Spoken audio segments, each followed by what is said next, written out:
When testing a claim about a population mean, you're going to need two new calculator features. The first is how you're going to find the critical t-values. Similarly to when you were finding the critical z-scores, you're going to round to 3 decimal places. When you were finding critical values for z-scores, you used invnorm. norm. Now you're going to use invT.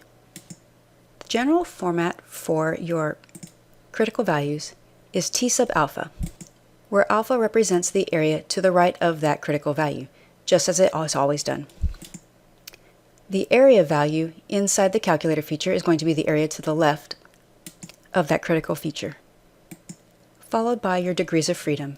Remember, to find your degrees of freedom, you're taking the number in the sample and subtracting 1.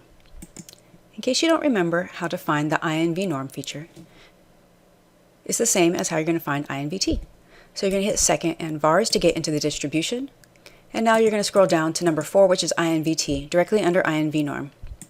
You'll see that you'll be able to type in your area to the left and your degrees of freedom and then paste directly in. You will also need to know how to find the probability or the area associated with a given t-value. Just as you've always done with probability, your rounding rule is still 4 decimals. This new calculator feature is called tcdf. Since you're working with probability, your format is going to be the probability of the t-value description, whether you're greater than, less than, and so on. That's going to be set equal to tcdf, where you're going to then have to enter in your lower bound, your upper bound, and your degrees of freedom.